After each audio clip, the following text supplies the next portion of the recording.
Μια ερώτηση του αρχάριου στο spinning και κυρίως στο LRF είναι αν τα μέτρα της βολής του είναι καλά για τον εξοπλισμό του.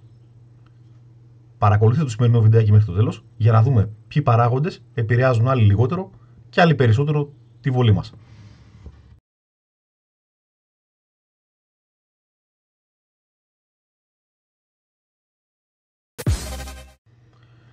Χαίρετε. Χαίρετε και πάλι. Σήμερα έχουμε αρκετό αέρα έξω. Όλη η εβδομάδα θα πάει έτσι. Και μία ερώτηση που κάνει πάρα πολλοί κόσμος, κυρίως στο LRF, είναι κατά πόσο η βολή του είναι καλή για τον εξοπλισμό του ή με το μήνο, ας πούμε, παράδειγμα, με ρωτάνε πάρα πολύ, ή όταν πάω σε κάποια σκάλα και ψαρεύω, μου λένε πώς είναι δυνατόν να κάνω, ας πούμε, μακρινότερες βολές ή μακρύτερες, αν θέλετε, βολές από κάποιον άλλο ή ακόμα και στα καλαμάρια, στις καλαμαριέρες, πώς καταφέρω να πετάω, εν πάση περιπτώσει, τόσο μακριά. Σήμερα θα αναλύσουμε κάποιους παράγοντες. Δεν θα το κάνω πάρα πολύ τεχνικά, δηλαδή δεν θα αναλύσω, ας πούμε, παράδειγμα το μήνο, γιατί και πώς πρέπει να είναι κατασκευασμένο για να κάνει βολή κτλ. Θα σας πω κάποια πραγματάκια τα οποία επηρεάζουν άλλα λιγότερο, άλλα περισσότερο τις βολές μας και την απόσταση. Το λίγο, όταν μαζευτούν πολλά λίγο, μπορεί να σημαίνει 5 μέτρα, μπορεί να σημαίνει 10 μέτρα, μπορεί να σημαίνει, ανάλογα και το τεχνητό και το βάρος και την κατηγορία που ψαρεύουμε, σε βάρος τεχνητών, μπορεί να σημαίνει και περισσότερα πράγματα. Για να μην μακρηγορούμε, ας ξεκινήσουμε με το σε γενικές γραμμές τι επηρεάζει πάρα πολύ γενικά τη βολή μας. Τη βολή μας την επηρεάζουν 3 πράγματα. Πρώτον, το set μας, καλά με μηχανισμός νήμα, θα τα αναλύσουμε αυτά λίγο παραπάνω, το τεχνητό μας, ο τύπος του τεχνητού κτλ. Και εμείς οι ίδιοι, δηλαδή κατά πόσο μπορούμε εμείς να κάνουμε εκτέλεση βολής σωστά, βάσει αυτών που γνωρίζουμε για τις βολές του spinning. Ξεκινώντας λοιπόν από το set μας, θα ξεκινήσουμε από το καλάμι, το οποίο έχει κάποια χαρακτηριστικά που είτε μας βοηθάνε στη βολή είτε όχι. Το μήκος του καλαμιού είναι το πρώτο χαρακτηριστικό και ένα από τα κυριότερα που παίζουν ρόλο στη βολή μας. Κατά βάση ισχύει ότι όσο πιο μακρύ καλάμι μπορούμε να χειριστούμε, τόσο καλύτερες βολές μπορούμε να πετύχουμε. Ένα δεύτερο χαρακτηριστικό του καλαμιού, το οποίο επίσης παίζει ρόλο, είναι η σκληρότητα του καλαμιού και η ικανότητα η δικιά μας να φορτίσουμε το καλάμι σωστά κατά τη βολή. Εάν αυτό είναι ένα μαλακό καλάμι, απαιτεί διαφορετικό χειρισμό ένα πολύ μαλακό καλάμι από ότι ένα σκληρό. Και αν έχουμε ένα πάρα πολύ μαλακό καλάμι στο LRF με ένα αρκετά σκληρότερο, τότε σίγουρα το σκληρότερο θα μπορεί να εκτελέσει καλύτερη βολή, τουλάχιστον σε μία γκάμα μεγαλύτερη τεχνητών.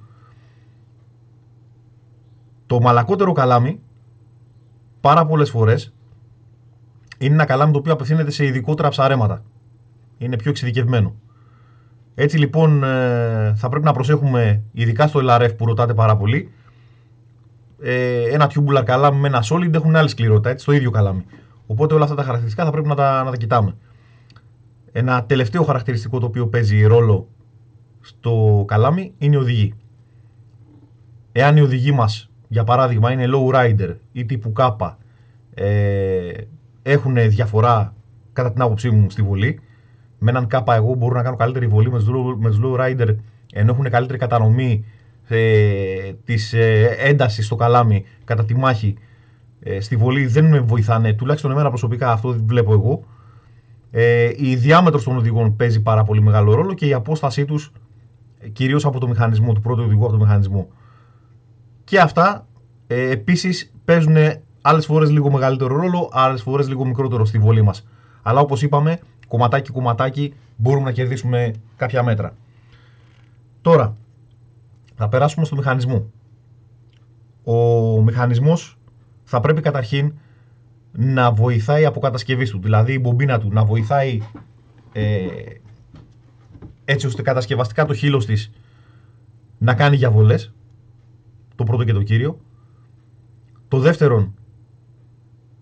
δεύτερο είναι ότι θα πρέπει να έχει σωστό μέγεθος για το καλάμι μας και για τους οδηγούς που έχει το καλάμι μας, ώστε να μειώνουμε τις τριβές και να μπορούμε να έχουμε μεγαλύτερη απόσταση βολής.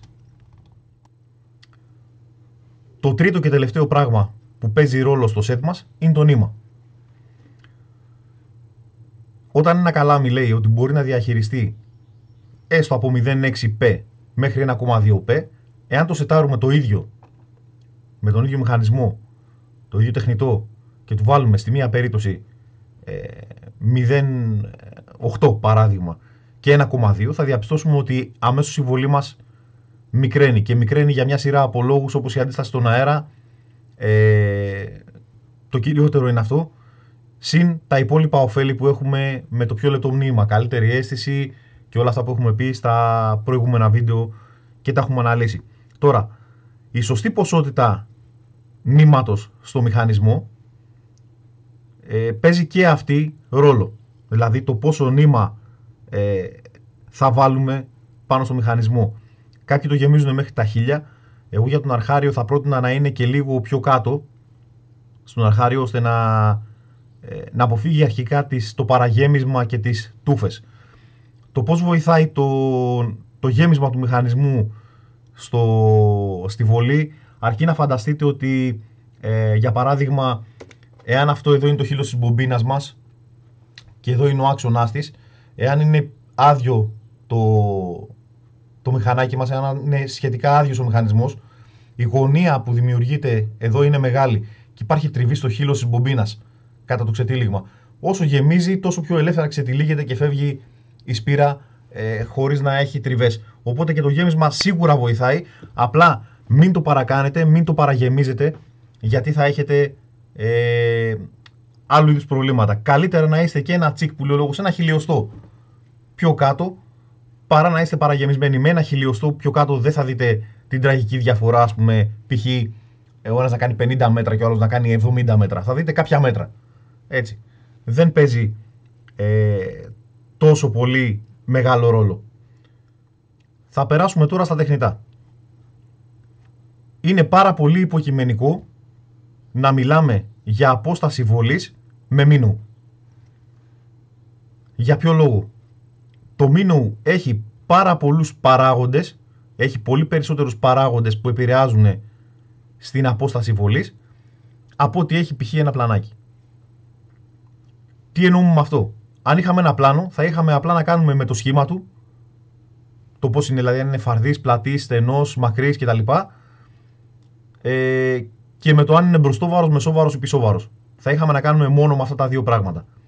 Στο μίνο έχουμε να κάνουμε με το σχήμα του, με ό,τι συνεπάγεται αυτό, πλάτος, μήκος κτλ. Με τη γλώσσα του και το πώς είναι η γλώσσα του, δηλαδή αν είναι πιο κάθετη, αν είναι πιο οριζόντια, κατασκευαστικά πώς είναι τοποθετημένη.